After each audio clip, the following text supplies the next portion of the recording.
Oke, baiklah. Assalamualaikum warahmatullahi wabarakatuh. Kita lanjutkan untuk proses input dokumen transaksi dari CV Roti Jaya.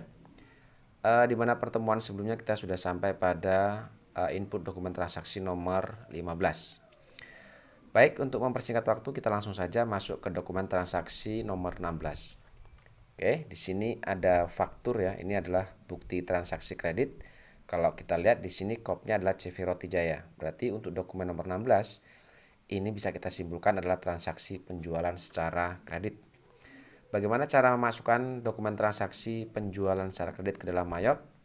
Di sini kita langsung karena penjualan kita masuk ke tab menu sales, lalu masuk ke enter sales. Oke, kemudian di sini kita masukkan dijual kepada toko Harum ya. Kita menjual kepada toko Harum, maka customernya kita masuk ke toko Harum. Use.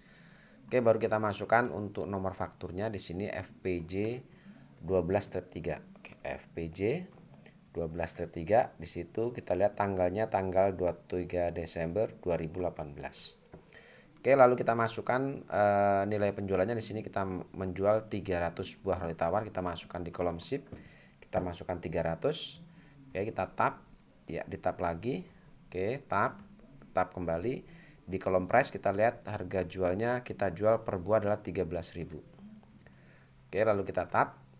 Ya, kita lihat subtotalnya 3.900. Ini sudah sesuai dengan subtotal yang ada di dokumen dengan PPN 390.000. Di sini kita lihat teksnya 390.000 sehingga total nilai piutang di sini muncul 4.290.000. Sudah sesuai dengan yang di dokumen. Oke, kalau sudah seperti ini bisa kita langsung record ya, seperti ini. Oke, di ignore saja. Selesai dokumen nomor 16, kita langsung masuk ke dokumen nomor 17. Oke, di sini untuk dokumen nomor 17 ada voucher kas kecil ya. Artinya voucher itu adalah bukti transaksi pengeluaran kas dengan menggunakan kas kecil. Untuk pencatatannya sendiri ke dalam Mayop kita masuk ke tab menu banking. Lalu kita masuk ke spend money. Oke, di sini karena petty cash ya yang kita keluarkan atau yang kita menggunakan petty cash atau kas di tangan, kita ganti untuk pay from akunnya. Karena voucher maka di sini kita gunakan kas di tangan. Oke, lalu kita masukkan nomornya di sini VKK ya, VKK 12-3, tanggalnya adalah tanggal 23 Desember 2018. Jumlah yang kita keluarkan kita masukkan ke kolom amount yaitu 650.000. Oke, di sini keterangannya kita mengeluarkan kas kecil untuk pembelian perlengkapan pabrik. Oke, maka di sini kita masukkan di kolom memo ini. Oke, lalu kita mengeluarkan kas di tangan sebesar 650.000 untuk pembelian perlengkapan pabrik. Maka di sini akun yang kita gunakan untuk perlengkapan pabrik sendiri kita gunakan akun perlengkapan pabrik ya. Kita masuk ke sini ya, perlengkapan pabrik, use. Nilainya 650.000. Oke, kalau sudah seperti ini kita record. Lanjut ke dokumen nomor 18. Oke, dokumen 18 ini ada bukti penerimaan kas. Keterangannya adalah pelunasan faktur. Artinya jika ada bukti penerimaan kas keterangannya pelunasan faktur berarti kita menerima kas dari pelunasan piutang. Oke, munculnya piutang kita sama-sama tahu bahwa itu adalah dari transaksi penjualan kredit. Maka saat ada penerimaan pelunasan piutang kita masuk ke tab menu sales, lalu masuk ke receive payment. Oke, di sini kita menerima dari toko sebelah untuk customernya, berarti di sini kita ambil toko sebelah. Use. Oke, yang kita terima di sini adalah 4.290. Kita masukkan ke kolom amount receivable. 4 juta. Oke, 4.290.000. Lalu kita masukkan nomornya di sini, nomor invoice-nya adalah BKM 12-2, tanggalnya tanggal 24 Desember 2018. Oke, saat tadi kita klik nama customer maka di sini muncul histori terjadinya piutang di sini. Oke, yang pertama terjadinya piutang ada saldo awal ini tanggal 1 Desember, kemudian di sini kita melunasi atau kita menerima pelunasan tanggal 11 Desember, berarti yang baris kedua, berarti yang ini. Di sini kita lihat bahwa piutang terjadi tanggal 11 Desember 2018, jumlahnya adalah 4.290.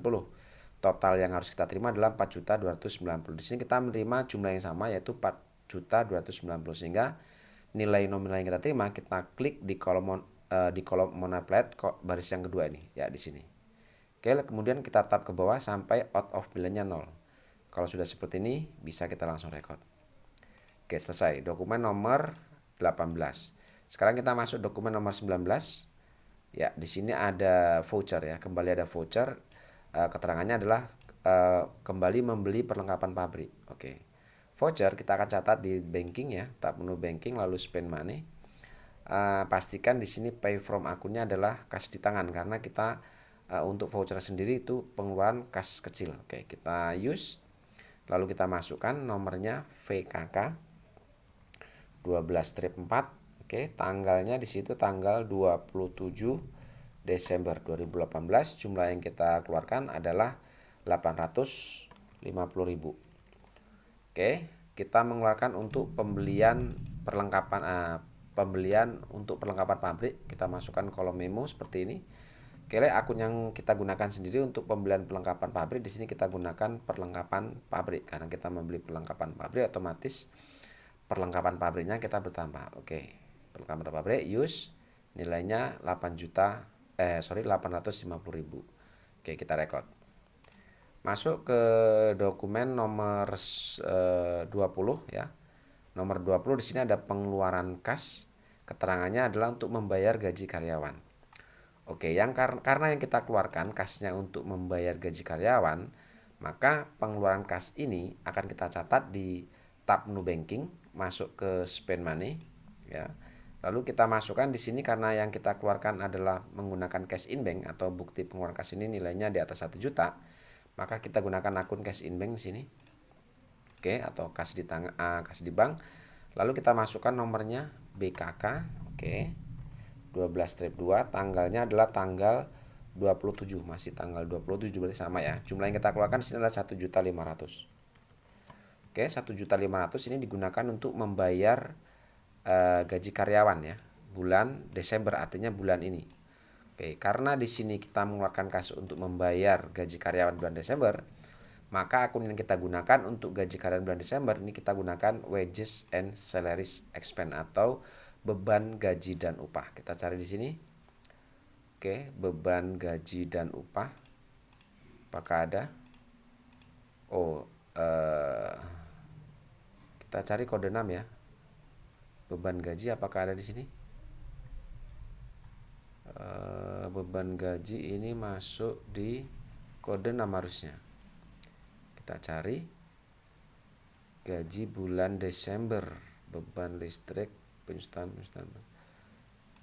Oke, di sini kita gunakan,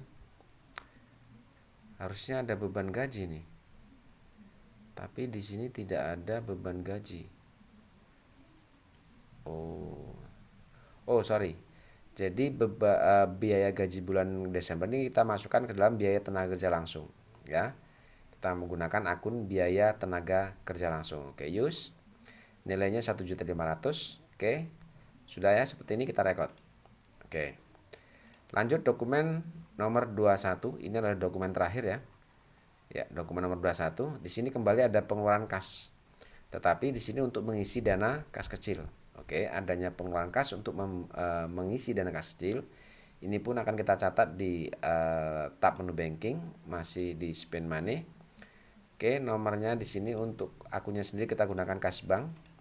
Use. Oke, kita masukkan BKK. Oke, BKK 12-3, tanggalnya tanggal 30 Desember ya. 2018, jumlah yang kita keluarkan di situ adalah 3 juta. Oke, untuk memonya sendiri kita masukkan, ini adalah pengisian dana kas kecil ya, atau pengisian kas di tangan. Kita masukkan di kolom memo ini. Kemudian akun yang kita gunakan karena kita mengisi dana kas kecil, maka otomatis akunnya kita gunakan kas di tangan di sini. Ya, seperti ini. Use. Oke, kita record. Ya, selesai. Untuk pencatatan atau input dokumen transaksi dari CV Roti Jaya, artinya di dokumen terakhirnya berarti selesai. Baik, untuk pembahasan berikutnya adalah terkait bagaimana cara mencatat bukti memo atau data penyesuaian atau dokumen untuk penyesuaian dari Roti Jaya. Saya rasa cukup. Terima kasih. Assalamualaikum warahmatullahi wabarakatuh.